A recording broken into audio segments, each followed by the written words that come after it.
الحمد لله الذي أنزل على عبده الكتاب ولم يجعل له عوجا هو الذي أرسل رسوله بالهدى ودين الحق ليظهره على الدين كله ولو كره المشركون أشهد أن لا إله إلا الله وحده لا شريك له وأشهد أن محمدا عبده ورسوله اللهم صل على محمد وعلى آل محمد كما صليت على إبراهيم وعلى آل إبراهيم اللهم بارك على محمد وعلى آل محمد كما باركت على إبراهيم وعلى آل إبراهيم في العالمين إنك حميد مجيد. أيها الإخوة الأحباء، أوصيكم وإياي أولا بتقوى الله. أعوذ بالله من الشيطان الرجيم. بسم الله الرحمن الرحيم. وإذ قال موسى لقومه إن الله يأمركم أن تذبحوا بقرة قالوا أتتخذنا هزوا قال أعوذ بالله أن نكون من الجاهلين قال ادع لنا ربك يبين لنا ما هي قال إنه يقول إنها بقرة لا فارض ولا بكر عوان بين ذلك فافعلوا ما تؤمرون قال ادع لنا ربك يبين لنا ما لونها قال إنه يقول إنها بقرة صفراء فاقع لونها تسر الناظرين.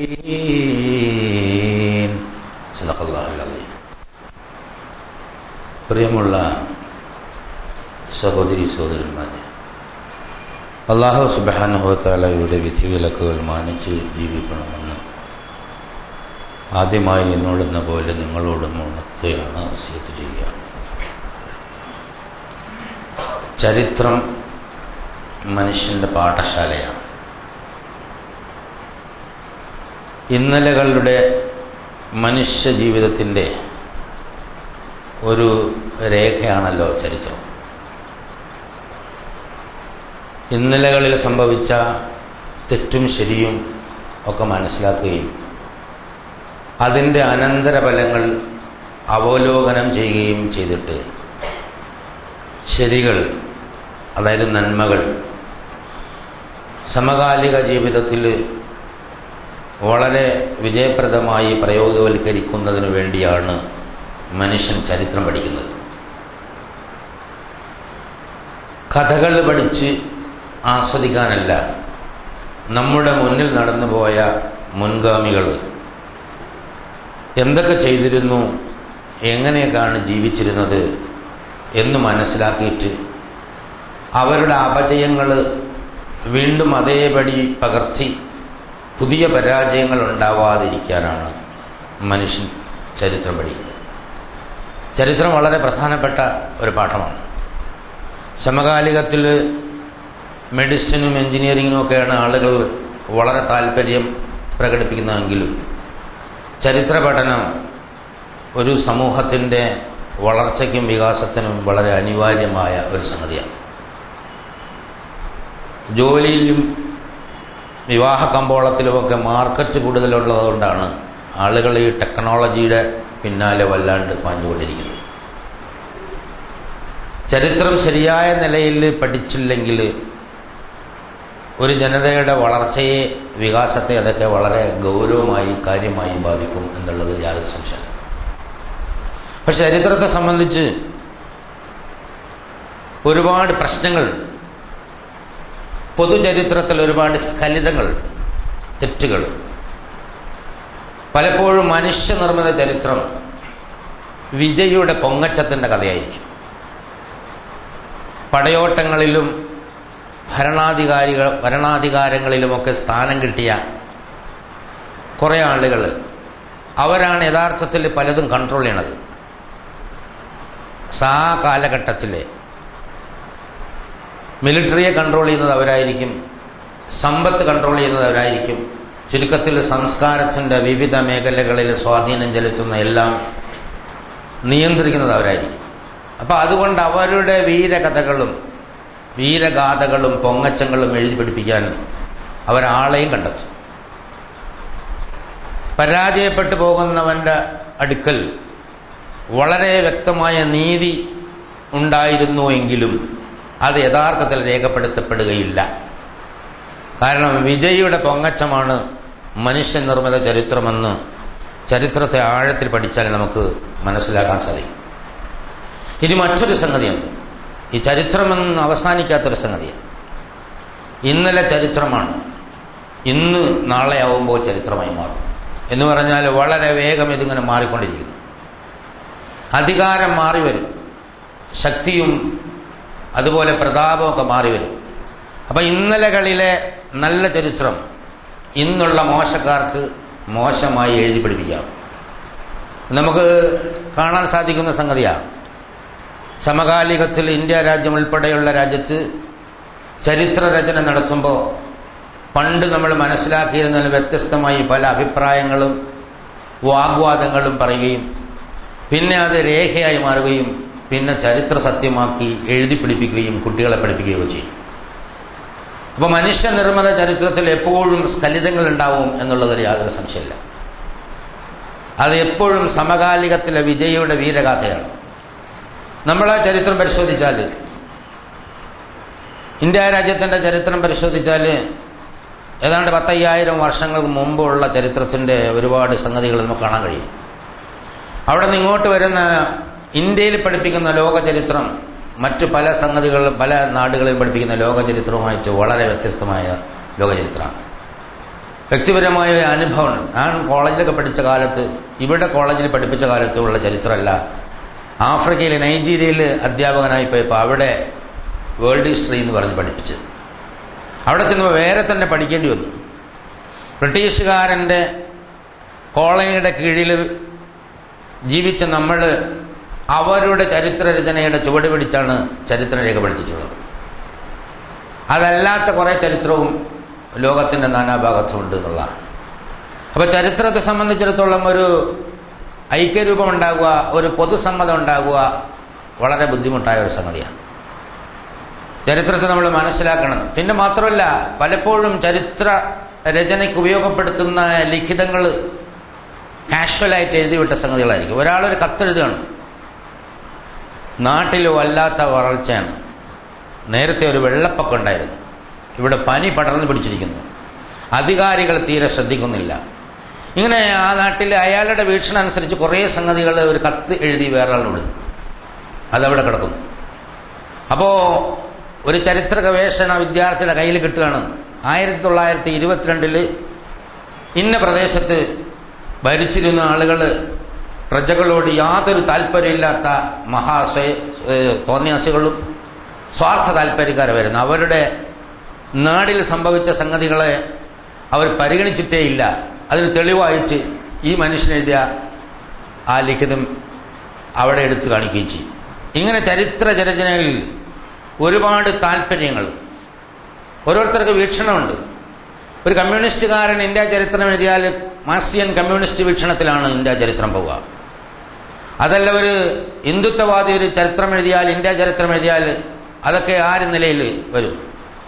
തുഗ്ലക്കിനെയും അതുപോലെ തന്നെ ഔറംഗസേബിനെയൊക്കെ മതാന്ധന്മാരായി ചിത്രീകരിക്കും. അതൊക്കെയാണ് നമ്മൾ കണ്ടിട്ടുള്ളത്. മുസ്ലിങ്ങളോടും ഇസ്ലാമിനോടും കൂറുള്ള ഒരാൾ ഒരു ചരിത്രം എഴുതി കഴിഞ്ഞാൽ വളരെ വ്യത്യസ്തമായ ഒരുപാട് സംഗതികൾ കണ്ടെത്താൻ സാധിക്കും. അപ്പോൾ ചരിത്രം എന്നും അവസാനിക്കാതെ തുടരുന്ന ഒരു പ്രക്രിയയാണ്. അത് മാറ്റിത്തിരുത്തലുകൾ വന്നുകൊണ്ടേയിരിക്കും. ഇത് മനുഷ്യനിർമ്മിത ചരിത്രത്തിൻ്റെ കഥയാണ്. പക്ഷെ അല്ലാഹു സുബ്ഹാനഹു വ തആല പറഞ്ഞു തരുന്ന കഥയിൽ സത്യമല്ലാതെ മറ്റൊന്നും ഉണ്ടാവില്ല, നമുക്കറിയാം. കാരണം അല്ലാഹുവിന് അസത്യം പറയേണ്ട ഒരു കാര്യമില്ല. മനുഷ്യനെ നേർമാർഗത്തിൽ നയിക്കാൻ പ്രവാചകന്മാരെ വിട്ട് അല്ലാഹു സുബ്ഹാനഹു വ തആല പ്രവാചകന്മാരിലൂടെ മനുഷ്യന് പറഞ്ഞു കൊടുക്കുന്ന കഥ അത് സത്യത്തിൻ്റെ കഥ മാത്രമായിരിക്കും. കാരണം മനുഷ്യന് കഥ പറഞ്ഞു കൊടുക്കാതെ, ഇന്നലകളിൽ ആളുകൾക്ക് എന്ത് സംഭവിച്ചോ എന്നതിനെ സംബന്ധിച്ച് പറഞ്ഞു കൊടുക്കാതെ ഇന്നത്തെ ജീവിതവും നാളത്തെ ജീവിതവും മുന്നോട്ട് കൊണ്ടുപോകാൻ പറ്റാത്ത രീതിയിലാണ് ജീവിതത്തെ അല്ലാഹു സുബ്ഹാനഹു വ തആല വ്യവസ്ഥ ചെയ്തിരിക്കുന്നത്. ആദം നബിക്ക് പറഞ്ഞു കൊടുക്കുമ്പോൾ പോലും പല സംഗതികളും യഥാർത്ഥത്തിൽ അതിന് മുമ്പുള്ള കാര്യങ്ങളും അതിന് പിമ്പുള്ള കാര്യങ്ങളും ചേർത്താണ് പറഞ്ഞിട്ടുള്ളത്. അടുത്ത നബി വരുമ്പോൾ ആദമിൻ്റെ മകൻ ഷീസിനെ പ്രവാചകനാക്കുമ്പോൾ നിന്റെ പിതാവ് ഇങ്ങനെയായിരുന്നു എന്ന് പറഞ്ഞു. ഇദ്രീസിനെയും അഖ്നാസിനെയും ഒക്കെ പ്രവാചകന്മാരാക്കുമ്പോൾ പിന്നെ ഇങ്ങനെ തലമുറകൾ മാറി മാറി വരുമ്പോൾ പഴയകാല കഥകൾ ഇങ്ങനെ പറഞ്ഞു കൊടുക്കും. അങ്ങനെ ലോകത്ത് നടന്ന ഒരുപാട് സംഭവങ്ങൾ ഖുർആൻ എടുത്ത് പറയുന്നുണ്ട്. ആ ചരിത്രമൊക്കെ നമ്മൾ വായിക്കുന്നുണ്ട്. ആദമിൻ്റെ കഥ നമുക്ക് വായിക്കാൻ കഴിയും. അതുപോലെ തന്നെ ഇദ്രീസിൻ്റെ അല്പമാണെങ്കിലും പരാമർശങ്ങളുണ്ട്. നൂഹ് അലൈഹിസ്സലാമയുടെയും ജനതയുടെയും കഥ നമ്മൾ വായിക്കുന്നുണ്ട്. അത് ചരിത്രമാണ്. ഹൂദിൻ്റെയും സാലിഹിൻ്റെയും ഇബ്രാഹിമിൻ്റെയും ഇസ്മായിലിൻ്റെയും ഇസ്ഹാഖിൻ്റെയും അല്ലസൻ്റെയും ദുൽഖുഫലിൻ്റെയും ദാവൂദിൻ്റെയും സുലൈമാൻ്റെയും ഇല്യാസിൻ്റെയും ഈസയുടെയും കഥകൾ ചരിത്രം നമ്മൾ വായിക്കാറുണ്ട്. ഇത് ഖുർആനിൽ എണ്ണിപ്പറഞ്ഞ ഈ പ്രവാചകന്മാർക്ക് അപ്പുറമുള്ള പ്രവാചകന്മാരുടെ ചരിത്ര കഥകൾ സ്ഖലിതങ്ങളോടുകൂടിയാണെങ്കിലും ബൈബിളിൽ നമുക്ക് ലഭ്യമാണ് എന്നുള്ള ഹദീസുകളിൽ വേറെയും കുറേ ചരിത്രങ്ങൾ അല്ലാഹു സുബ്ഹാനഹു വ തആലയുടെ പ്രവാചകൻ നമ്മളെ പറഞ്ഞു പഠിപ്പിക്കുന്നുണ്ട്. അപ്പോൾ ആ ചരിത്രം പഠിപ്പിക്കുന്നതിൻ്റെ പ്രാധാന്യം ആദ്യമായി സൂചിപ്പിച്ചു. നമ്മുടെ മുൻഗാമികൾക്ക് പറ്റിയ അപജയങ്ങൾ അത് സംഭവിക്കാതിരിക്കാൻ, സൂക്ഷ്മതയോടെ ജീവിക്കാൻ, തഖ്വയുള്ളവരാവാൻ, അല്ലാഹുവിനെ അനുസരിച്ച് ജീവിക്കാൻ ആർജവം ലഭിക്കുന്നതിന്, പ്രോത്സാഹനം ലഭിക്കുന്നതിന് ഇന്നലകളെക്കുറിച്ച് മനസ്സിലാക്കണം. ആ ഇന്നലകളിൽ അല്ലാഹുവിൻ്റെ അനുഗ്രഹങ്ങൾ അനുഭവിച്ചുകൊണ്ട് ഭൂമിയിൽ ധിക്കരിച്ച് നടന്ന ഒരുപാട് ആളുകൾ നശിച്ചു പോയിട്ടുണ്ട്. ഒരുപാട് പ്രദേശങ്ങൾ എടുത്തുകൊണ്ട് അല്ലാഹു സുബ്ഹാനഹു വ തആല ചൂണ്ടിക്കാണിക്കുന്നുണ്ട്. മദായിൻ സാലിഹ്, അവിടെ ഒരു റെയിൽവേ സ്റ്റേഷനുണ്ട്, സൗദി അറേബ്യയിലാണ്. ഒരുപാട് കഥകൾ പറയാനുണ്ട്. അതുപോലെ തന്നെ ഹദറമൗത്ത്, മക്ക, മദീന, ഫലസ്തീൻ, സുഡാൻ, ഈജിപ്റ്റ്, ഇങ്ങനെയുള്ള ആ പ്രദേശങ്ങളെ സംബന്ധിച്ചൊക്കെ ഒരുപാട് പരാമർശം, മിസ്ർ, ഈജിപ്റ്റ് പരാമർശങ്ങളുണ്ട്. നമ്മുടെ ഈ പ്രദേശത്തെ സംബന്ധിച്ച് ഖുർആനിൽ പരാമർശങ്ങളൊന്നുമില്ല. പക്ഷേ ചില ഹദീസുകളിലും അതുപോലെ ഖുർആനിൻ്റെ ചില സൂചനകളിൽ നിന്നും ഈ പ്രദേശത്തും അതുപോലുള്ള മറ്റു പ്രദേശത്തും പ്രവാചകന്മാർ വന്നതായി നമുക്ക് മനസ്സിലാക്കാൻ സാധിക്കും. ഈ എല്ലാ പ്രദേശത്തെയുമുള്ള ആളുകളെ, അവരുടെ മുൻഗാമികളെ സംബന്ധിച്ച് ദുൽഖർനൈനിയുടെ ചരിത്രം, അത് ഈജിപ്തിൽ നിന്ന് ഏതാണ്ട് മംഗോളിയ, ചൈന ആ ഭാഗത്തേക്ക് പോയ ദുൽഖർനൈനിയുടെ ചരിത്രം, ഈ അപ്പുറത്തും ചക്രവാളത്തിൻ്റെ അപ്പുറത്തും ഇപ്പുറത്തുമൊക്കെ പോയ ചരിത്രം അല്ലാഹു സുബ്ഹാനഹു വ തആല എടുത്തു പോകുന്നുണ്ട്. ഇവിടെ ഇന്ന് വളരെ പ്രസിദ്ധമായ ഒരു ചരിത്രം, അതായത് അല്ലാഹു സുബ്ഹാനഹു വ തആല ഖുർആനിൽ ഏറ്റവും കൂടുതൽ പ്രാവശ്യം ആവർത്തിച്ച് പറഞ്ഞ ഒരു ചരിത്രം മൂസ നബിയുടെയും ഫിറഔൻ്റെയും ഇസ്രായേൽ ജനതയുടെയും ചരിത്രം. ആ ജനത ഒരു സ്ഥിരതയില്ലാത്ത ജനതയാണ്. ഒന്ന് അടിമത്തത്തിൻ്റെ ചങ്ങലയിൽ ജീവിച്ച മനുഷ്യന്മാരാണ്. സ്വാതന്ത്ര്യം കിട്ടിയപ്പോൾ എന്ത് തോന്നിയ അസുഖം കാണിക്കാം, ധിക്കാരപരമായ പെരുമാറ്റം. അല്ലാഹു സുബ്ഹാനഹു വ തആല ലോകത്ത് ഇത്രയും അനുഗ്രഹിച്ച മറ്റൊരു ജനത ഇല്ല എന്നാണ് ഖുർആനിലൂടെ വ്യക്തമാക്കുന്നത്. ഒരുപാട് നൂറ്റാണ്ട്, സഹസ്രാബ്ദങ്ങൾ ലോക നേതൃത്വം അവരുടെ കയ്യിലായിരുന്നു. ആധുനിക കാലത്ത് പോലും ലോക നേതൃത്വത്തിന് നല്ലൊരു പങ്ക് അവരുടെ കയ്യിലാണ് എന്ന് നമുക്ക് മനസ്സിലാക്കാൻ സാധിക്കും. യാക്കൂബ് നബിക്ക് ശേഷം യൂസുഫ് നബി, അവിടെ നിന്നാണ് ഇത് തുടങ്ങുന്നത്. യാക്കൂബ് നബിയുടെ മറ്റൊരു പേരാണ് ഇസ്രായേൽ. ഈ ബനി ഇസ്രായേൽ എന്ന് പറയുന്നത് യൂസുഫ് നബി ഉൾപ്പെടെയുള്ള ഇങ്ങോട്ട് വന്നു കഴിഞ്ഞാൽ ഈജിപ്തിൽ അവർക്ക് ഭരണാധികാരം ഉണ്ടായിരുന്നു. അവിടെ കുറേ കാലം കഴിഞ്ഞപ്പോൾ അവർ അടിമകളായിപ്പോയി. അവരുടെ വിമോചിച്ചു കൊണ്ടുവന്ന വിശ്വവിമോചകന്മാരായിരുന്നു മൂസയും ഹാറൂനും. എന്നിട്ട് അവർ മൂസാ നബിയോടും ഹാറൂൻ നബിയോടും കാണിച്ച ധിക്കാരം, അഹങ്കാരം, അതിൻ്റെ പേരിൽ അനുഭവിച്ച യാതനകൾ ഖുർആനിൽ എടുത്തെടുത്ത് പറയുന്നുണ്ട്. എന്തിനാണ് സത്യവിശ്വാസികൾ അള്ളാഹുവിൻ്റെ അനുഗ്രഹങ്ങൾ അനുഭവിച്ചുകൊണ്ട് ആ ഇസ്രയേലിൽ പോലെ നന്ദി കെട്ടവരായി പോകാതിരിക്കാൻ? ഇത്രയും വലിയ അനുഗ്രഹങ്ങൾ ലഭ്യമായിട്ടും അള്ളാഹുവിൻ്റെ നിയമ നടപടികളെ ധിക്കരിച്ചുകൊണ്ട് ഇത്രയും വലിയ ശിക്ഷ വാങ്ങിയ ഒരു ജനതയും ലോകത്തുണ്ടാവില്ല എന്നുള്ളതാണ്. കാരണം മനുഷ്യന്മാരെ കുരങ്ങുകളായി മാറ്റുക, പന്നികളായി മാറ്റുക എന്നൊക്കെ അള്ളാഹു സുബ്ഹാനഹു വ തആല ഖുർആനിലൂടെ പറഞ്ഞത് ഈ ജനതയെ കൂനു ഖിറദതൻ ഖാസിഈൻ, നിന്ദ്യരായ കുരങ്ങന്മാരായി മാറ്റിക്കളഞ്ഞിരുന്നു ഒരു വിഭാഗത്തിൽ. അതിൽ വ്യാഖ്യാനത്തിൽ അഭിപ്രായ വ്യത്യാസം ഉണ്ടാവും. മനുഷ്യൻ കോലം തന്നെയാണ്, കുരങ്ങൻ്റെ സ്വഭാവമാണ്, അല്ല കുരങ്ങനായാണ്, അതിനൊന്നും നമുക്ക് താല്പര്യമില്ല. അള്ളാഹു സുബ്ഹാനഹു വ തആല ഒരു സംഗതി പറഞ്ഞു, അവരെ നിന്ദ്യരായ കുരങ്ങന്മാരെ മാറ്റി. എങ്ങനെയെങ്കിലും ആവാം. ഇത്തരം ഒരു അനുഭവം വേറെ ഒരു ജനതയ്ക്ക് ഉണ്ടായിട്ടില്ല എന്നുള്ളതാണ്. ഈസാ നബി എടുത്തുനിന്ന് ആകാശത്ത് നിന്ന് തള്ളിക ഇറക്കാൻ പറഞ്ഞു. അത് തള്ളിക ഇറക്കി കൊടുത്തതിന് ശേഷവും ധിക്കരിച്ചപ്പോൾ അവരെ പന്നികളായി കൊലമാറ്റി എന്ന് ചില ഹദീസുകളിൽ നമുക്ക് മനസ്സിലാക്കാൻ സാധിക്കും. അപ്പോൾ ഇത്രയും അധികം അനുഗ്രഹം ലഭിച്ച ആളുകൾ ആ അനുഗ്രഹത്തിന് ധിക്കാരപൂർവമായി പെരുമാറിയതിൻ്റെ പേരിൽ ഇത്രയും വലിയ ശാപവും ഏറ്റുവാങ്ങിയ ഒരു വിഭാഗം വേറെ ഇല്ലാതെ വളരെ അത്ഭുതകരമാണ് അവരുടെ ചരിത്രം. അതായത് അവരിങ്ങനെ റസൂലുള്ളാഹി സ്വല്ലല്ലാഹു അലൈഹി വസല്ലമയുടെ കാലഘട്ടത്തിൽ വരെ മദീനയിൽ കുഴപ്പമുണ്ടാക്കി, പിന്നും ചരിത്രത്തിൽ ഒരുപാട് കുഴപ്പമുണ്ടാക്കി. ഏതാണ്ട് 1800 കൊല്ലം അവർ ലോക ചരിത്രത്തിൽ നിന്ന് അപ്രസക്തമായിരുന്നു. അത് കഴിഞ്ഞിട്ട് 1948 ആധുനിക ലോകത്ത് ഇസ്രായേൽ രാജ്യം ഉണ്ടാക്കിയപ്പോൾ വീണ്ടും അവർ പ്രത്യക്ഷപ്പെട്ടിട്ടുണ്ട്. ഇന്നും ആലോചിച്ച് നോക്കൂ, മനുഷ്യത്വരഹിതമായ നരനായാട്ട് നടത്തുന്ന ലോക ജനതയിൽ ഒരു ചെറിയ വിഭാഗം. ലോകത്തിൻ്റെ എല്ലാ രാജ്യങ്ങളും ഒന്നിച്ചു പ്രമേയം പാസ്സാക്കിയാൽ പുല്ലുവില കൊടുത്തിട്ട് അതൊരു ജൂതരാഷ്ട്രമാക്കാൻ വേണ്ടിയുള്ള ശ്രമവും ബില്ലും ഒക്കെ കൂടെ ആയിട്ട് മന്ത്രിസഭ മറിഞ്ഞു വരുന്ന പുതിയ ഇലക്ഷൻ. അവരുടെ ശേഷിപ്പുകൾ പോലും ലോകത്ത് കുഴപ്പമുണ്ടാക്കിക്കൊണ്ടേയിരിക്കുന്നു. അള്ളാഹുവിൻ്റെ റസൂലിൻ്റെ പ്രഖ്യാപന പ്രകാരം അവസാനം അവർ ഈ ഭൂമുഖത്ത് നിന്ന് നിഷ്കാസനം ചെയ്യപ്പെടുന്ന ഒരു സാഹചര്യം ഉണ്ടാകും. ലോക ചരിത്രത്തിൽ ഈ പലിശയുടെ മൊത്തം ഇടപാട് അവരുടെ കയ്യിലാണ്. അതുപോലെ തന്നെ ലോകത്ത് നടക്കുന്ന എല്ലാ തരത്തിലുള്ള കൊള്ളയുടെയും ചൂഷണത്തിൻ്റെയും കോർപ്പറേറ്റ് ഭീമന്മാർ അവരുടെ നിയന്ത്രണത്തിലുള്ളതാണ് നമുക്ക് മനസ്സിലാക്കാൻ സാധിക്കും. ഒരു 1800 കൊല്ലത്തിന് ശേഷം വീണ്ടും ആധുനിക ലോകത്ത് അവർ വളരെ വലിയ കുഴപ്പങ്ങളും പ്രശ്നങ്ങളും മനുഷ്യാവകാശ ലംഘനങ്ങളും നടത്തിക്കൊണ്ടിരിക്കുന്നു എന്നതൊരു യാഥാർത്ഥ്യം. ഇവർ ചരിത്രത്തിലുടനീളം ഇത് കാണിച്ചിരുന്നു എന്ന് അല്ലാഹു സുബ്ഹാനഹു വ തആല ഖുർആനിലൂടെ പറയുന്നു. അവരുടെ ധിക്കാരം, അതുപോലെ തന്നെ അവരെ അനുസരിക്കാതിരിക്കാനുള്ള കുതന്ത്രങ്ങൾ, ശ്രമങ്ങൾ. ഇബ്നു അബ്ബാസിൽ നിന്ന് റിപ്പോർട്ട് ചെയ്യുന്ന ഒരു ഹദീസ് ഒരുപാട് ഖുർആൻ വ്യാഖ്യാതാക്കൾ എഴുതിയിട്ടുണ്ട്. ഒരു ഇസ്രായേൽ മൂസാ നബിയുടെ കാലഘട്ടത്തിൽ ഒരു ഇസ്രായേൽ വംശജൻ സ്വത്ത് കിട്ടാൻ വേണ്ടി, അനന്തരാവകാശ സ്വത്ത് കിട്ടാൻ വേണ്ടി ഒരാളാണ്ട് കൊന്നു, കുടുംബത്തിൽപ്പെട്ട ഒരാളാണ്ട് കൊന്നു. എന്നിട്ട് ജഡം വഴിയിൽ കൊണ്ടിട്ടൊരു മൂസാ നബിയോട്, ഒന്നും അറിയാത്ത കോലത്തിൽ മൂസാ നബിയോട് എന്ന് പറഞ്ഞ് എൻ്റെ കുടുംബത്തിൽപ്പെട്ട ഒരാളാരോ കൊന്നിട്ട് കൊന്നു. മൂസാ നബി ആ വാക്ക് അങ്ങനെ തന്നെ എടുത്തിട്ട് അന്വേഷിച്ചു, ആളുകളൊക്കെ വിളിച്ചുകൂട്ടി. അപ്പോൾ യാതൊരു തുമ്പും കിട്ടിയില്ല. ആരാണ് കൊലപാതകി എന്നതിനെ സംബന്ധിച്ച് യാതൊരു തുമ്പും കിട്ടിയില്ല. അപ്പോൾ ആളുകൾ പറഞ്ഞു, എല്ലാ കാര്യങ്ങളും നീ അള്ളാഹിനോട് ചോദിക്കുമല്ലോ മൂസ, ഈ കാര്യം അള്ളാഹിനോട് ചോദിച്ചോളാം. അതാണ് അവിടെ എപ്പോഴും ഒരു ധിക്കാരത്തിലാണ് വർത്തമാനം തന്നെ. റബ്ബക്ക എന്നാണ് ഉപയോഗിക്കുക, നിന്റെ രക്ഷിതാവ്. അതായത് നമ്മുടെ രക്ഷിതാവ് എന്ന് പറയാനുള്ള മാന്യത ആ സമൂഹത്തിന് പലപ്പോഴും ഉണ്ടായിരുന്നില്ല എന്ന് ഖുർആനിൽ നമുക്ക് മനസ്സിലാക്കാൻ സാധിക്കും. എന്തായാലും മൂസാ നബി പ്രാർത്ഥിച്ചു. അല്ലാഹു സുബ്ഹാനഹു വ തആല പറഞ്ഞു, വളരെ അത്ഭുതകരമായൊരു സംഗതിയാണ്, ഒരു മുഅ്ജിസത്താണ് ഇവിടെ. വഇദ് ഖാല മൂസാ ലിഖൗമിഹി ഇന്നല്ലാഹ യഅ്മുറുകും അൻ തദ്ബഹു ബഖറ.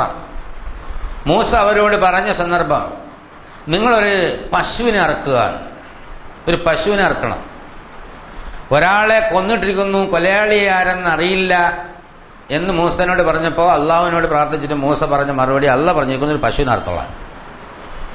ജനം സ്വാഭാവികമായും അമ്പരന്ന് പോകുമല്ലോ. ഇവരുടെ ഈ ധിക്കാര മനോഭാവം അത് പരീക്ഷിക്കാൻ കൂടിയാണ്. അതിന് വേറൊരു പശ്ചാത്തലം കൂടെ ഉണ്ട്. ഇവർ ഇസ്രായേലിൽ നിന്ന്, ഈജിപ്തിൽ നിന്ന് വരികയാണ്, മിസ്രിൽ നിന്ന് വരികയാണ്. അവിടെ പലതരത്തിലുള്ള ബിംബപൂജകൾ ഫറോവൻ കമ്പനി നടത്തിയിരുന്നു. അതിൽ ഇസ്രായേൽ സമൂഹത്തിനും ഒരുപാട് തരത്തിലുള്ള ദൈവേതര ശക്തികളെ പൂജിക്കുന്ന സ്വഭാവം ഉണ്ടായിരുന്നു. അവർ ഏകദൈവ വിശ്വാസികളുടെ പിൻഗാമികളായിരുന്നെങ്കിലും അതൊക്കെ ഏതാണ്ട് തട്ടി തുടച്ച് റെഡിയാക്കി മൂസാ നബി അവരെ ഒരുപാട് കാലം നല്ല സംസ്കരണത്തിന് വിധേയമാക്കിയിട്ടാണ് അവരെയും കൊണ്ട് ഹിജ്റ വരുന്നത്. ലോകത്തിലെ ഏറ്റവും വലിയ പലായനം ഹിജ്റ റസൂലുള്ളാഹി സ്വല്ലല്ലാഹു അലൈഹി വസല്ലമയുടെ അല്ല, മൂസാ നബിയുടെയും അനുയായികളുടെയാണ്. ദൂരവും അത് തന്നെയാണ്, ജനവും അത് തന്നെയാണ്. അപ്പോൾ അവർ മിസ്രിൽ നിന്ന് ഇങ്ങനെ വരികയാണ്, ഈജിപ്തിൽ നിന്ന് വരികയാണ്. ഇപ്പം സിനായ് താഴ്വരയിലൂടെ നടന്നു പോകുമ്പോൾ അവരിങ്ങനെ ഒരു സ്ഥലത്ത് പോയിട്ട് അവിടെ ഹൈമടിക്കും. അവിടെ നിന്ന് കുറേ കാലം ജീവിച്ചിട്ട് അങ്ങോട്ട് പോകും. അങ്ങനെ പോകുമ്പോൾ ഒരു ഗ്രാമത്തിലൂടെ കടന്നുപോയി. ആ ഗ്രാമത്തിലെ ആൾക്കാർ പശുവിനെ പൂജിക്കുന്ന ആൾക്കാരായിരുന്നു. അപ്പോൾ അവരിത് കണ്ട ഉടനെ മൂസാ നബിയോട് പറഞ്ഞ്, മൂസാ നമുക്കും അതുപോലത്തെ ഒരു പശുവിനെ ഉണ്ടാക്കിത്താ, നമുക്കിത് ആരാധിക്കാമെന്ന്. മൂസാ നബി അലൈഹി സ്വലാം പറയും, ഇത്രയും കാലം നിങ്ങളോട് ഞാൻ ഇതൊക്കെ പറഞ്ഞ് വേദം ഓതി പഠിപ്പിച്ചിട്ട് നിങ്ങൾ ആ പശുവിനെ കണ്ടപ്പോൾ അതിൻ്റെ പിന്നാലെ പോകുന്ന മനുഷ്യന്മാർ എന്തൊരു ജാഹിലികളാണ്. ചുരുക്കത്തിൽ മൂസാ നബി അന്നേരം പറഞ്ഞു തിരുത്തി. മൂസാ നബി അല്ലാഹു സുബ്ഹാനഹു വ തആല 30 ദിവസവും പൂട്ടി 10 ദിവസം കൂടെ 40 ദിവസത്തിന് സിനായി പർവ്വതം നിരയിലേക്ക് വേദഗ്രന്ഥം കൊടുക്കാൻ വേണ്ടി വിളിച്ചു. ഹാറൂൻ നബി ഏൽപ്പിച്ചിട്ട് പോയി. ഈ സന്ദർഭത്തിൽ അവരുടെ കൂട്ടത്തിലുണ്ടായിരുന്ന സാമിരി എന്ന് പറഞ്ഞ ചങ്ങാതി, ഇയാളെ ഒരു സ്വർണം കൊണ്ടൊരു പശുക്കുട്ടി ഉണ്ടാക്കി കൊടുത്തു. ആ കഥയൊക്കെ നമുക്കറിയുന്നതാണ്. എന്നിട്ട് ആ പശുക്കുട്ടി ചെയ്തു വെച്ച അനർത്ഥം ഭയങ്കരമാണ്. ആ പശുക്കുട്ടിയും അവരുടെ ജീവിതത്തിൽ ആ കഥയല്ല പറയാൻ പോകുന്നത്, അതുകൊണ്ട് അതിൻ്റെ വിശദാംശങ്ങളിലേക്ക് കിടക്കുന്നില്ല. അപ്പോൾ അവരുടെ മനസ്സിൽ ഒരു പശുപൂജ, പശുവിനെ പൂജിക്കുന്ന, ഏറ്റവും നല്ല പശുവിനെ പൂജിക്കുന്ന ഒരു സ്വഭാവമാണ്. അല്ലാഹു സുബ്ഹാനഹു വ തആല ആരാധിക്കുന്നതിൽ വരും പശു പൂജിക്കുന്ന ഒരു സ്വഭാവമുണ്ട്. അല്ലാഹു തആല ആ സ്വഭാവം വേദർത്ത് കളയാൻ പറഞ്ഞു, ഒരു പശുവിനെ അറക്കാൻ പറഞ്ഞു. അതാ സംഭവം. ഒരു പശുവിനെ അറക്കുക, അതിനറുത്തിട്ട് ആ പശുവിൻ്റെ ആ ഇറച്ചിയിൽ നിന്ന് കുറച്ചെടുത്ത് ഈ ജഡത്തിൻ്റെ പുറത്തിടുക, ഈ വഴിയിൽ കിടക്കുന്ന മരിച്ചിടക്കുന്ന മനുഷ്യൻ്റെ പുറത്തിടുക, അടിക്കുക, വള്ളിരിപ്പെന്ന് പറഞ്ഞാൽ തടവുക, ഇടുക എന്നൊക്കെ അർത്ഥം. അപ്പോൾ അയാൾ ജീവൻ വെച്ചു.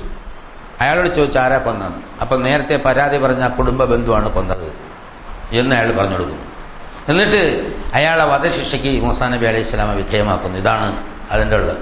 പക്ഷെ ഇതിൻ്റെ ഈ പ്രോസസ്സിൽ ഈ സംഭവം നടക്കുമ്പോൾ അവരുടെ ഒരു സ്വഭാവം, ഒരു മനുഷ്യ മനഃശാസ്ത്രം പ്രത്യേകം പഠിപ്പിക്കുകയാണ്.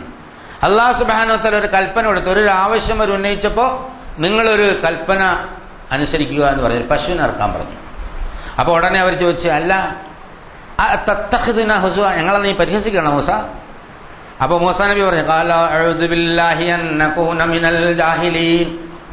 ഗൗരവമുള്ള കാര്യങ്ങൾ പഠിപ്പിക്കുന്ന പ്രവാചകൻ ആരെയും പരിഹസിക്കാറില്ല. അങ്ങനെയുള്ള അവിവേകികൾ പെട്ടുപോകുന്നതിനെക്കുറിച്ച് ഞാൻ അള്ളാഹുവിനോട് കാവലിനെ ചോദിച്ചുള്ളൂ. ഒരു വേറൊരു കോലത്തിലാണ് മറുപടി പറഞ്ഞത്.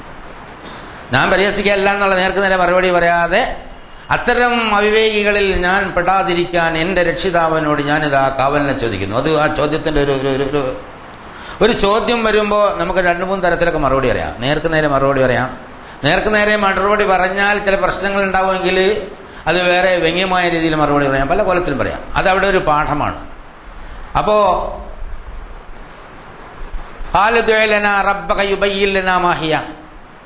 ഉടനെ അവർ ചോദിച്ചല്ല, നീ നിന്റെ രക്ഷിതാവിനോട്, നമ്മുടെ എന്നല്ല, നിന്റെ രക്ഷിതാവിനോട് ചോദിക്കുക, അത് ഏത് തരത്തിലുള്ള പശുവായിരിക്കണം എന്ന് ചോദിച്ചു. അല ഇന്നഹു യഖൂലു ഇന്നഹാ ബഖറത്തുൻ ലാ ഫാരിളുൻ വലാ ബിക്റുൻ അവാനും ബൈന ദാലിക.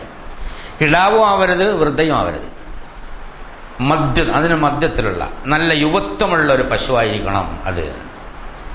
ഫഫഅലു മാ തുമറുൻ, കൂടുതൽ ചോദ്യം ചോദിക്കാതെ അതങ്ങ് ചെയ്തോളാം പറഞ്ഞു. അവർക്ക് താല്പര്യമില്ല. കാരണം അവർ പശുപൂജ മനസ്സിലുള്ളതുണ്ടല്ലോ, ദൈവമാണ്, അറക്കാൻ പറ്റില്ലല്ലോ. അപ്പോൾ അതുകൊണ്ട് അവരുടനെ തന്നെ വീണ്ടും ചോദിച്ച്, അല്ല അതിൻ്റെ നിറം എന്താണ്, ഏത് നിറത്തിലുള്ള പശുവിനാണ് അറക്കേണ്ടത് മൂസ, നീ നിന്റെ രക്ഷിതാവിനോടൊന്ന് ദ്വാരന്ന് ചോദിച്ചു നോക്കുന്നു. അപ്പോൾ അദ്ദേഹം പറഞ്ഞു, ഇന്നഹു യഖൂലു, അള്ളങ്ങ് പറയാണ്, ഇന്നഹാ ബഖറത്തുൻ സഫ്റാഉ ഫാഖിഉൻ ലൗനുഹാ തസുറുൻ നാളിരീൻ. നല്ല സ്വർണ്ണവർണ്ണമുള്ള, അതായത് മഞ്ഞ നിറമുള്ള, കടുത്ത മഞ്ഞ നിറമുള്ള, നല്ല സ്വർണ്ണവർണ്ണമുള്ള, അതായത് അവർ പൂജയ്ക്ക് ഉപയോഗിക്കുന്ന ഏറ്റവും മുന്തിയ ഉത്തമമായ തരത്തിലുള്ള പശു. ഒരു പശുവിനെ ഇറക്കാൻ പറഞ്ഞപ്പോൾ ഏതെങ്കിലും ഒന്ന് പിടിച്ചറുത്ത പ്രശ്നം കഴിയുമായിരുന്നു. പക്ഷേ നല്ല സ്വർണ്ണവർണ്ണമുള്ള, ആളുകൾ കണ്ടാൽ കൗതുകം ജനിക്കുന്ന പശുവിനെയാണ് ഇറക്കേണ്ടത് എന്ന് പറഞ്ഞു. എന്നിട്ടും അവർക്ക് മനസ്സിലായില്ലേ, ഞങ്ങൾക്ക് ക്ലിയർ ആയില്ല. ഇന്നൽ ബഖറ തശാബഹ അലൈന, മിക്കവാറും പശുക്കളൊക്കെ അതുപോലെ ഒരുപോലെ തന്നെ ഇരിക്കും, അതുകൊണ്ട് കുറച്ചുകൂടി ഒന്ന് ക്ലിയർ ആക്കി തരാം മൂസ എന്ന് പറയാം. അയ്യോ ഇന്ന ഇൻഷാ അല്ലാഹു ലമുഹ്തദൂൻ. അങ്ങനെ അള്ളാഹ് പറഞ്ഞു കഴിഞ്ഞാൽ നമ്മൾ അള്ളാഹിൻ്റെ തൗഫീഖ് കൊണ്ട് നമ്മൾക്ക് കാര്യങ്ങൾ തെളിഞ്ഞു കിട്ടും അപ്പോൾ അദ്ദേഹം പറഞ്ഞു ഖാല ഇന്നഹു യഖൂലു ഇന്നഹാ ബഖറത്തുൻ ലാ ദലൂലുൻ തുസീറുൽ അർള വലാ തസ്ഖിൽ ഹർസ മുസല്ലമത്തുൻ ലാശിയത്തുൻ ഫിഹാ ഖാലുൽ ആന ജിഅത ബിൽ ഹഖ് ഫദബഹൂഹാ വമാ കാദു യഫ്അലൂൻ. അതെ, ഒരു കാലത്തും ഉഴുന്നതിന് കൃഷി ഉഴുന്നതിന് ഉപയോഗിക്കാതെ അല്ലെങ്കിൽ വെള്ളം കോരുന്നതിന് ഉപയോഗിക്കാത്ത കല്ലകളൊന്നുമില്ലാത്ത നല്ല ഏറ്റവും മുന്തിയ ഇനം, അതായത് സ്വർണ്ണവർണ്ണമുള്ളതും കണ്ടാൽ ആകർഷകമുള്ളതും കിടാവാത്തതും വൃതയാവാത്തതും ഒരു കാലത്തും കൃഷിക്ക് വേണ്ടിയുള്ള ഏതെങ്കിലും ഏർപ്പാടിന് ഉപയോഗിക്കാത്തതും അതുപോലെ തന്നെ വെള്ളം അടിച്ചു മാറ്റാൻ വേണ്ടിയുള്ളതിൽ ഈ ഇവിടെ ഉപയോഗിക്കുന്നത് അതിനൊന്നും ഉപയോഗിക്കാത്ത, ചുരുക്കി പറഞ്ഞാൽ അങ്ങനെ ഒരു സാധനത്തിന് കിട്ടാൻ അവർക്ക് ഭയങ്കര ബുദ്ധിമുട്ടില്ല. അവസാനം ഒരുപാട് അന്വേഷിച്ചിട്ട് വലിയ വില കൊടുത്ത് അടുത്ത ഗോത്രത്തിൽ നിന്ന് അങ്ങനെ ഒരു പശുവിനെ വാങ്ങി അവർ അറക്കുകയാണ് ഉണ്ടായത്. എന്നിട്ടാണ് ആ ജഡത്തിന്റെ മുകളിൽ കൊണ്ടിട്ട് ഫദബഹൂഹാ. അല്ലാഹ് പറയാ അങ്ങനെ അവസാനം അവർ അറുത്തു. വമാ കാദു യഫഅലൂൻ. അവർക്കത് അത്ര വലിയ ഇഷ്ടം ഉണ്ടായിട്ടല്ല, നിർബന്ധിതമായ സാഹചര്യത്തിൽ. കാരണം ഓരോ ചോദ്യവും പ്രശ്നത്തെ സങ്കീർണമാക്കണം. അല്ലാഹ് ഒരു കാര്യം പറഞ്ഞ ആവശ്യമില്ലാതെ കയറി ചോദിക്കരുത് എന്നുള്ള ഒരു വലിയ പാഠം. രണ്ട്, ഈ മനുഷ്യന്മാർ വിചാരിക്കും പോലെ അല്ല അല്ലാഹ് കാര്യങ്ങൾ നിയന്ത്രിച്ചു കൊണ്ടുപോകുന്നത് എന്നുള്ളതിൻ്റെ മറ്റൊരു പാഠം. വളരെ വലിയ മുഅ്ജിസത്ത്. അപ്പോൾ അതിൽ നിന്ന് ഒഴിഞ്ഞു മാറാൻ വേണ്ടിയാണ് യഥാർത്ഥത്തിൽ അല്ലാഹു സുബ്ഹാനഹു വ തആലയുടെ നിർദ്ദേശങ്ങളിൽ നിന്ന് ഒഴിഞ്ഞു മാറാൻ വേണ്ടി സൂത്രപ്പണികളും തന്ത്രവിദ്യകളും ചോദ്യങ്ങളും ആവർത്തിക്കുന്നത് മനുഷ്യ മനസ്സിൻ്റെ ഒരു സ്വഭാവമാണ്. ഇത് മറ്റവർക്കുണ്ടായിരുന്നിട്ടോ. അതുപോലെ എന്തെങ്കിലും കാര്യം അല്ലാഹ് പറഞ്ഞാൽ ചോദ്യം ചോദിച്ച് രക്ഷപ്പെടാൻ ശ്രമിക്കേണ്ടതില്ല. മുഹമ്മദിന്റെ അനുയായികളെ ലോക ജനത എന്ന് പഠിപ്പിക്കുന്നതിന് വേണ്ടിയാണ് അല്ലാഹു സുബ്ഹാനഹു വ തആല ഈ കാര്യം നമ്മളെ പഠിപ്പിക്കുന്നത്. അതിന്റെ യഥാർത്ഥ ഗുണപാഠം ഉൾക്കൊണ്ട് സത്യവിശ്വാസത്തിന്റെ പാതയിൽ ജീവിച്ച് വിജയിക്കാൻ കാരുണ്യവാനായ തമ്പുരാൻ നമുക്ക് തൗഫീഖ് നൽകി അനുഗ്രഹിക്കുമാറാകട്ടെ.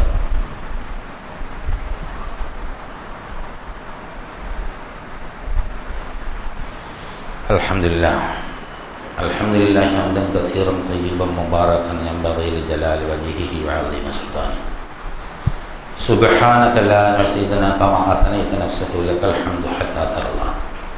اللهم صل على محمد وعلى آل محمد كما صليت على إبراهيم وعلى آل إبراهيم في العالمين إنك حميد مجيد. أيها الإخوة الأحباء أوصيكم وإياي ثانيا بتقوى الله. പ്രിയമുള്ള സഹോദരങ്ങളെ, ഒരിക്കൽ കൂടി അല്ലാഹു സുബ്ഹാനഹു വ തആലയുടെ വിധിവിലക്കുകൾ മാനിച്ചുകൊണ്ട് ജീവിക്കണമെന്ന് എന്നോടെന്ന പോലെ നിങ്ങളോട് ഉണർത്തുകയാണ്, വസിയത്ത് ചെയ്യുകയാണ്. ഈ വിഷയങ്ങളൊക്കെ പറഞ്ഞിട്ടാണ് അല്ലാഹു സുബ്ഹാനഹു വ തആല ഇത് ഖതൽതും നഫ്സൻ ഫദ്ദാറതും ഫിഹാ, അതായത് അവരൊരു മനുഷ്യനെ കൊന്നു, എന്നിട്ട് പരസ്പരം അവൻ കൊന്നാണ് ഇവൻ കൊന്നാണെന്ന് പറഞ്ഞു. അതിൽ ചില ആൾക്ക് അറിയാമായിരുന്നു. ഫദ്ദാറതും ഫിഹാ എന്ന് പറഞ്ഞാൽ അന്യോന്യം കുറ്റാരോപിക്കാൻ. വല്ലാഹു മുഖ്രിജും മാ കുന്തും തക്തുമൂൻ, അല്ലാഹു സുബ്ഹാനഹു വ തആല നിങ്ങൾ ഒളിച്ചു വെക്കുന്നതിനെ വെളിച്ചത്ത് കൊണ്ടുവരിക തന്നെ ചെയ്യും എന്ന് പറഞ്ഞിട്ട് ഫഖുൽനാ ളരീബു ബിബഅദിഹാ, ആ പശുവിൻ്റെ ഇറച്ചിയിൽ നിന്ന് കുറച്ച് എടുത്തിട്ട് അയാളുടെ ജഡത്തിൽ അടിക്കാനെന്ന് പറഞ്ഞു. കദാലിക യുഹില്ലാഹുൽ മൗത, അവിടെ വളരെ പ്രധാനപ്പെട്ട ഒരു സംഗതി. ഇതുപോലെ നിങ്ങളെ കണ്ണിൻ്റെ മുന്നിൽ നിങ്ങളൊരാളെ കൊന്നല്ലേ, അവിടെ എന്നിട്ട് അവിടെ ജഡം കിടന്നു മരിച്ചു എന്ന് നിങ്ങൾ ഉറപ്പുവരുത്തി, ഘാതകൻ അന്വേഷിച്ചെടുക്കും. അപ്പം നാം ഒരു കൽപ്പന നൽകി, അത് പശുവിന് അർത്ഥം അതിൻ്റെ ജഡം കൊണ്ടൊരു അടി അടിക്കാൻ പറ്റും. അപ്പോൾ ഇത് കണ്ടില്ലേ, ഇതുപോലെ നിങ്ങളെ പരലോകത്ത് രണ്ടാമത് ജീവിപ്പിക്കും. മരിച്ചവരെ ജീവിപ്പിക്കുന്നതിന് വേണ്ടിയുള്ള അവരുടെ കൺമുന്നിൽ ഒരു ദൃഷ്ടാന്തം അല്ലാഹു സുബ്ഹാനഹു വ തആല ഇതുവഴി കാണിച്ചെടുക്കുക. മരിച്ചവരെ ജീവിപ്പിക്കും. മൂസാ നബിയുടെ ദിവ്യത്വത്തിലും പ്രവാചകത്വത്തിലും സംശയമുള്ള ആൾക്കാരുണ്ടായിരുന്നു. അപ്പോൾ മൂസ ഇങ്ങനെ പ്രാർത്ഥിച്ച് കാര്യം തെളിയിക്കുന്നു എന്നത് കൃത്യമായി അവിടെ മനസ്സിലായി. മരിച്ചവരെ ജീവിപ്പിക്കാൻ അള്ളാഹുവിൻ്റെ കഴിവ് അപാരമാണ് എന്ന് നേരിട്ട് കണ്ട് മനസ്സിലാക്കാനുള്ള ഒരു പാഠം. കാര്യങ്ങളെ വളരെ കൃത്യമായി ഒരു ലബോറട്ടറിയിൽ എന്ന പോലെ അല്ലാഹു സുബ്ഹാനഹു വ തആല പഠിപ്പിക്കണം. ഒരു ഗൈബ് മാറ്റിയിട്ട് അത് വളരെ ദൃശ്യമാക്കി കൊടുക്കുക. ഒരാൾ മരിച്ചു, എല്ലാവരും മരിച്ചു എന്ന് സർട്ടിഫൈ ചെയ്തു, കൊലപാതകയെ അന്വേഷിച്ച് നടക്കുന്നു. അവസാനം അല്ലാഹ് പറഞ്ഞനുസരിച്ച് പ്രവാചകന്റെ നിർദ്ദേശപ്രകാരം അവർ ചെയ്തപ്പോൾ അവൻ ജീവിച്ചു എന്ന് ഘാതകനെ പറഞ്ഞു കൊടുക്കുന്ന ഒരു സംഭവം വളരെ അത്ഭുതകരമാണ്. അന്നത്തെ കാലഘട്ടത്തിൽ ഇത്തരം മുഅ്ജിസത്തുകൾ ഒരുപാടുണ്ടായിരുന്നതാണ്. നമുക്ക് കുറച്ചുകൂടി മെൻ്റലി ഡെവലപ്പ് ചെയ്ത ഇൻ്റലക്ച്വലി ഡെവലപ്പ് ചെയ്ത ഒരു സമൂഹത്തിന് ഇത്തരം മുഅ്ജിസത്തുകൾ ആ നിലയ്ക്ക് വേണ്ട. ഖുർആനാണ് നമ്മളെ മുഅ്ജിസത്ത്. അപ്പോൾ അത് വളരെ കൃത്യമായി ഇവിടെ വളരെ വലിയ ഒരു പാഠം വേറെ പഠിപ്പിക്കുന്നു. അല്ലാഹു സുബ്ഹാനഹു വ തആല ഒരു സംഗതി, നിങ്ങളുടെ ജീവിതം അല്ലാഹുവിനെ സമർപ്പിച്ചുള്ളത്. ഏകനായ അല്ലാഹു സുബ്ഹാനഹു വ തആലയാണ് കാര്യങ്ങളൊക്കെ ചെയ്യണത്. അത് നേർക്ക് നേരെ പറഞ്ഞ് അതിനെ സമർപ്പിച്ചോളാൻ പറയുമ്പോൾ നമ്മൾ അതിനിങ്ങനെ ഒരുപാട് തരത്തിൽ ഒരു സംഗതി പറഞ്ഞാൽ നിങ്ങൾക്ക് കുറേ ധനമൊക്കെ തന്നിട്ടുണ്ട്, അത് നിങ്ങൾ ആവശ്യം കഴിഞ്ഞ് ബാക്കിയുള്ളവർ ചിലവഴിച്ചോളാം, സക്കാത്തും സദക്ക എന്നൊക്കെ പറഞ്ഞു.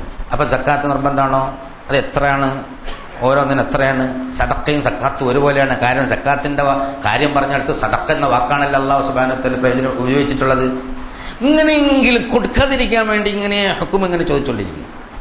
ഏത് നിർബന്ധമായ സംഗതിയും നമ്മളെ ജീവിതത്തിൽ നടപ്പാക്കുന്നതിന് എന്തെങ്കിലും ഒഴിവുകളുണ്ടോ എന്നിങ്ങനെ നിരന്തരമായി ചോദിച്ചുകൊണ്ടിരിക്കും. ഇത് വലിയൊരു പാടാണ്. അത് എത്ര കൊടുക്കണം? ഒരാൾ ഇത്ര 10 ലക്ഷം അവിടെ മുടക്കി, മറ്റേതെല്ലാം കഴിഞ്ഞ കൊല്ലം ഇത്രയായി, മറ്റേ ഇത്ര കൊല്ലം ഇത്രയായി, അപ്പോൾ അതുകൊണ്ട് ഈ സമയത്ത് കൊടുക്കണോ ഇല്ലേരെ? കൊടുക്കാതിരിക്കാനുള്ള ന്യായം അന്വേഷിക്കണം. അല്ലാഹു സുബ്ഹാനഹു വ തആല കൊടുക്കാൻ പറഞ്ഞാൽ അത് പ്രവാചകൻ കാണിച്ചു തന്നൊരു കണക്ക് കൊടുത്തുകളെന്നുള്ള അതല്ല അതിൻ്റെ വിഷയം. എങ്ങനെയാണ് നിയമത്തിൻ്റെ അള്ളാഹുവിൻ്റെ നിർദ്ദേശങ്ങളിൽ നിന്ന് തടി ഊരുക എന്നതിന് പിശാചിൻ്റെ തന്ത്രം മനുഷ്യ മനസ്സിൽ പ്രവർത്തിക്കുന്നത് എന്ന് കാണിക്കാൻ കഴിഞ്ഞ തലമുറയിലെ മഹാന്മാരെന്ന് പറഞ്ഞു നടന്ന ആളുകൾക്ക് സംഭവിച്ച അപജയത്തെ എങ്ങനെ എണ്ണിക്കാണിക്കുകയാണ്. ഒരു പശുവിനെ അറുക്കാൻ പറഞ്ഞപ്പോൾ ഒരു പശുവിനെ പിടിച്ചിട്ട് അർത്ഥം മതിയായിരുന്നു, ഒരു കുഴപ്പമില്ല. ഏത് പശുവാണ്, നിറം എന്താണ്, എങ്ങനെയാണ്, അങ്ങനെയാണ്, ചുരുക്കി പറഞ്ഞാൽ അവർക്ക് ഇഷ്ടമില്ലാത്ത ഒരു സംഗതി. അതിനനുസരിച്ചൊരു നിയമവും അല്ലാഹു സുബ്ഹാനഹു വ തആല സൂറത്തുൽ മാഇദയിലൂടെ പറയും, യാ അയ്യുഹല്ലദീന ആമനു ലാ തസ്അലു അൻ അഷ്യാ അൻ തുബ്ദ ലക്കും തസ്ഉക്കും. സത്യവിശ്വാസികളെ ഏതൊരു കാര്യം പറഞ്ഞു തരുമ്പോഴും വല്ലാണ്ട് ചോദിക്കരുത്, ആവശ്യമില്ലാത്ത ചോദ്യം ചെയ്യരുത്. വെളിപ്പെടുത്തിയാൽ നിങ്ങൾക്ക് വിഷമകരമാവും, ചെയ്യാൻ നിങ്ങൾക്ക് വിഷമകരമാവുന്ന തരത്തിൽ അല്ലാഹു സുബ്ഹാനഹു വ തആല കാര്യങ്ങൾ നിങ്ങൾക്ക് വെളിപ്പെടുത്തിക്കാളും. അപ്പോൾ അതുകൊണ്ട് ഒരു സംഗതി മനസ്സിലാക്കിയാൽ അതിൻ്റെ സത്ത എന്താണെന്ന് മനസ്സിലാക്കി അള്ളാഹുവിന് വേണ്ടി അത് ചെയ്യുക. അള്ളാഹുവിന് വേണ്ടി ജീവിതം സമർപ്പിക്കാൻ പറഞ്ഞു കഴിഞ്ഞാൽ അതിനിങ്ങനെ ഒരുപാട് തരത്തിലുള്ള വ്യാഖ്യാനങ്ങളുണ്ട്, വ്യാഖ്യാനങ്ങളും ദുർവ്യാഖ്യാനങ്ങളും മറ്റത്. പടച്ചോനെ ആരാധിക്കാൻ പറയുമ്പോൾ പടച്ചോനെ കുറിച്ച് പറഞ്ഞ നബിയെ ആരാധിക്കണം. നബിയെ ആരാധിക്കാൻ ഒരു തരത്തിലും പറ്റില്ല, ഒരു തരത്തിലും പറ്റില്ല. പിന്നെ നബിയുടെ കണ്ണിന് ബർക്കത്തുണ്ടോ, കാലിന് ബർക്കത്തുണ്ടോ, പല്ലിന് ബർക്കത്തുണ്ടോ, മുടിക്ക് ബർക്കത്തുണ്ടോ, മറ്റത്, പിന്നെ അതിനെക്കുറിച്ചാണ് ഗവേഷണം. യഥാർത്ഥത്തിൽ എന്താണ് എന്ന് എല്ലാവർക്കും അറിയാം. പക്ഷേ മനുഷ്യന്മാരെ പൊട്ടിസാക്കുന്നതിന് വേണ്ടി പല തരത്തിലുള്ള കളികൾ സമുദായത്തിലെ അന്ന് മുതൽ ഇന്ന് വരെയുള്ള സമുദായ നേതൃത്വത്തിൻ്റെ പ്രവർത്തനങ്ങൾ പരിശോധിച്ചാൽ ഇത് നമുക്ക് പ്രകടമായി കാണാൻ സാധിക്കുന്നു. മനുഷ്യനെ വഴിതെറ്റിക്കുന്ന തരത്തിൽ ഒരുപാട് കാര്യങ്ങൾ, അതിനൊരുപാട് ചോദ്യങ്ങൾ, ആ ചോദ്യങ്ങൾക്ക് ഒരുപാട് വ്യാഖ്യാനങ്ങൾ, അങ്ങനെ ദുർവ്യാഖ്യാനം ചെയ്തും ചോദ്യങ്ങൾ ഉണ്ടാക്കിയും ദീനിൽ നിന്ന് തെറ്റിപ്പോകുന്ന ഒരു സമൂഹം പണ്ടുണ്ടായിരുന്നു. ആ സമൂഹത്തിന് പറ്റിയ അപജയമുണ്ടല്ലോ, ആ അപജയം വളരെ വലുതായിരുന്നു, മാരകമായിരുന്നു. സത്യവിശ്വാസികളെ നിങ്ങൾ അക്കൂട്ടത്തിൽ പെട്ടുപോകരുത് എന്ന് പറഞ്ഞിട്ട് ഇസ്രായേൽ ജനതയുടെ ഓരോ സംഗതിയും. മീൻ പിടിക്കാൻ പോകുന്ന ഒരു കഥ നമുക്കറിയാം, വിശദമായി മുമ്പൊക്കെ പറഞ്ഞതാണ്. ഇപ്പോൾ അത് വിശദമായി പറയുന്നില്ല. ശനിയാഴ്ച നിങ്ങൾ മീൻ പിടിക്കാൻ പോകരുതെന്ന് ഓരെന്ത് ചെയ്തു? വെള്ളിയാഴ്ച പോയി കടൽ തീരത്ത് കുഴിയെടുത്ത് വെച്ച്. അപ്പോൾ വെള്ളം അങ്ങനെ വരുമ്പോൾ, വെള്ളിയാഴ്ച തിര അടിച്ച് വരുമ്പോൾ അതിൽ മീൻ വന്ന് ചാടുമല്ലോ. അപ്പോൾ വെള്ളിയാഴ്ച ശനിയാഴ്ച പിടിക്കേണ്ട, ഞായറാഴ്ച രാവിലെ പോയി എടുത്താൽ മതി. അപ്പം മീൻ പിടിക്കരുത് എന്ന ഒരു സന്ദേശം. ശനിയാഴ്ച സബത്ത് ആചരിക്കാൻ മീൻ പിടിക്കാൻ പോകരുത്. അപ്പോൾ അവർ ശനിയാഴ്ച പോയില്ല, വെള്ളിയാഴ്ച രാത്രി പോയി കടൽപ്പുറത്ത് കുഴിയെടുത്ത് വെച്ചു. അപ്പം മീൻ കിട്ടുക എന്നുള്ളത്, ശനിയാഴ്ച മീൻ കിട്ടുക എന്നുള്ളത് അവർ പടച്ചവനെ പറ്റിക്കുന്ന പണിയാണ്. അതിൻ്റെ പേരിൽ അല്ലാഹു സുബ്ഹാനഹു വ തആല അവരെ ശിക്ഷിച്ച കഥ പറയുന്നു. ഇങ്ങനെ ഓരോ തന്ത്രങ്ങൾ അള്ളാഹുവിൻ്റെ മാർഗത്തിൽ നിലകൊള്ളുന്നതിൽ നിന്നും അള്ളാഹുവിൻ്റെ ദീന് ശരിയായ നിലയിൽ ജീവിതത്തിൽ പകർത്തുന്നതിൽ നിന്നും ഒഴിഞ്ഞു മാറാൻ പിശാച് പയറ്റുന്ന തന്ത്രങ്ങൾ മനുഷ്യ മനസ്സിൽ ഇങ്ങനെ പ്രവർത്തിച്ചുകൊണ്ട് ചരിത്രത്തിൽ ഒരുപാട് അപജയങ്ങൾ ഉണ്ടാക്കിയ മനുഷ്യന്മാർ കടന്നുപോയിട്ടുണ്ട്. സത്യവിശ്വാസികളെ നിങ്ങൾ അക്കൂട്ടത്തിൽ പെടാതെ നേർക്ക് നേരെ അള്ളാഹുവിൻ്റെ മാർഗം അവലംബിച്ചുകൊണ്ട് ജീവിക്കുക. അതിനാണ് യഥാർത്ഥത്തിൽ വിജയമെന്ന് അല്ലാഹു സുബ്ഹാനഹു വ തആല ആവർത്തിച്ച് പറഞ്ഞു. അത് പഠിപ്പിക്കുന്നതിന് വേണ്ടിയാണ് ഇത്തരം കഥകൾ. ഇതിൽ നിന്ന് പാഠം ഉൾക്കൊണ്ടുകൊണ്ട് ജീവിക്കാൻ കാരുണ്യവാനായ തമ്പുരാൻ നമുക്ക് തൗഫീഖ് നൽകി അനുഗ്രഹിക്കുമാറാകട്ടെ. ഇന്നല്ലാഹ മലായികത യുസല്ലൂന അലൻ നബി യാ അയ്യുഹല്ലദീന ആമനൂ സല്ലു അലൈഹി വസല്ലം تسليما اللهم صل على محمد وعلى ال محمد كما صليت على ابراهيم وعلى ال ابراهيم في العالمين انك حميد مجيد اللهم ارض عن ابو بكر وعمر وعثمان وعلي بقيه اصحاب رسول الله اجمعين കാരുണ്യവാനായ തമ്പുരാനെ, ഞങ്ങൾക്കും ഞങ്ങളുടെ മാതാപിതാക്കന്മാർക്കും ഭാര്യസന്താനങ്ങൾക്കും സഹോദരങ്ങൾക്കും സുഹൃത്തുക്കൾക്കും നാട്ടാർക്കും മുഴുവൻ സത്യവിശ്വാസികളും മുൻകാല സത്യവിശ്വാസികളും നീ പുറത്തും മാപ്പാക്കി തമ്പുരാനെ. മുന്നേ ഞങ്ങളിൽ നിന്ന് നിന്നിൽ എത്തിച്ചേർന്ന ആളുകളുടെ ഖബറിടങ്ങളെ സ്വർഗ പൂങ്കാവനങ്ങളാക്കി മാറ്റണേ തമ്പുരാനെ. അള്ളാഹു ഈ അകലങ്ങളിലുള്ള ഞങ്ങളെ വേണ്ടപ്പെട്ടവർക്ക് ഹിദായത്തും തഖ്വയും ഇസ്തിഖാമത്തോടെ ജീവൻ നൽകണേ തമ്പുരാനെ. ഒരുപാട് ആളുകൾ ഞങ്ങളുടെ കൂട്ടത്തിൽ നിന്ന് പിരിഞ്ഞ് നിന്റെ അടുത്ത് വന്നിട്ടുണ്ട്. അവർക്കെല്ലാം നീ പുറത്തു കൊടുക്കുകയും സ്വർഗം നൽകി അനുഗ്രഹിക്കുകയും ചെയ്യണേ തമ്പുരാനെ. നാഥ, ഞങ്ങളുടെ കൂട്ടത്തിൽ ഒരുപാട് രോഗം കൊണ്ട് വിഷമിക്കുന്ന ആളുകളുണ്ട്. സാമ്പത്തികമായ പ്രയാസങ്ങൾ അനുഭവിക്കുന്ന ആളുകളുണ്ട്. മാനസികമായ പ്രയാസങ്ങൾ അനുഭവിക്കുന്ന ആളുകളുണ്ട്. അതുപോലെ തന്നെ മറ്റ് പറഞ്ഞറിയിക്കാനാവാത്ത ഒരുപാട് പ്രശ്നങ്ങളും പ്രയാസങ്ങളും പെട്ട് ഉഴലുന്ന ആളുകളുണ്ട്. ഞങ്ങളുടെ എല്ലാവരുടെയും അത്തരം പ്രശ്നങ്ങളും പ്രയാസങ്ങളും പരിഹരിച്ചു തരണേ തമ്പുരാനെ. ഞങ്ങളുടെ രോഗങ്ങളെല്ലാം നീ ശിഫയാക്കി തരണേ തമ്പുരാനെ. ഞങ്ങളുടെ പ്രാർത്ഥന നീ സ്വീകരിച്ച് ഉത്തരം നൽകണേ തമ്പുരാനെ. എപ്പോഴും പ്രാർത്ഥന നിരതമായ ഒരു മനസ്സ് തരണേ തമ്പുരാനെ. ഖുർആൻ യഥാവിധി പഠിക്കാനും മനസ്സിലാക്കാനും ജീവിതത്തിൽ പകർത്താനും മറ്റുള്ളവർക്ക് എത്തിക്കാനുള്ള തൗഫീഖ് നൽകി അനുഗ്രഹിക്കണേ തമ്പുരാനെ. അങ്ങനെ നിന്റെ അനുസരണത്തിൽ നിന്റെ തൃപ്തിയിൽ ജീവിച്ച് ശാന്തവും സമാധാനപരമായ നിന്നിലേക്ക് മടങ്ങാനുള്ള തൗഫീഖ് നൽകണേ തമ്പുരാനെ. സക്രാത്തുൽ മൗത്തിന്റെ വേദന ഞങ്ങൾക്ക് ആശ്വാസപ്രദമാക്കണേ തമ്പുരാനെ. ഖബറിടങ്ങളെ പ്രവിശാലങ്ങളാക്കണേ തമ്പുരാനെ. പ്രകാശപൂരിതങ്ങളാക്കണേ തമ്പുരാനെ. മഹ്ശറിൽ ഞങ്ങളെ സഹായിക്കണേ തമ്പുരാനെ. നരകത്തെ തൊട്ട് കാക്കുകയും സ്വർഗത്തിൽ ലിഖാഹ് നൽകി അനുഗ്രഹിക്കുകയും ചെയ്യണേ തമ്പുരാനെ. നാഥ, ഈ പ്രാർത്ഥന തട്ടിക്കളയാതെ സ്വീകരിക്കണേ. ഇതിന് ഉത്തരം നൽകി അനുഗ്രഹിക്കണേ നാഥ. അല്ലാഹുമ്മ ഗ്ഫിർ ലിൽ മുഅ്മിനീന വൽ മുഅ്മിനാത്ത് വൽ മുസ്ലിമീന വൽ മുസ്ലിമാത്ത് വൽ അഹ്യാഇ മിൻഹും വൽ അംവാത്ത്. اللهم اعز الاسلام والمسلمين. اللهم اعز الاسلام والمسلمين. اللهم انصر اعمال المجاهدين في كل اماكن الارض يا ارحم الراحمين. ربنا آتنا في الدنيا حسنه وفي الاخره حسنه وقنا عذاب النار. واخر دعوانا الحمد لله.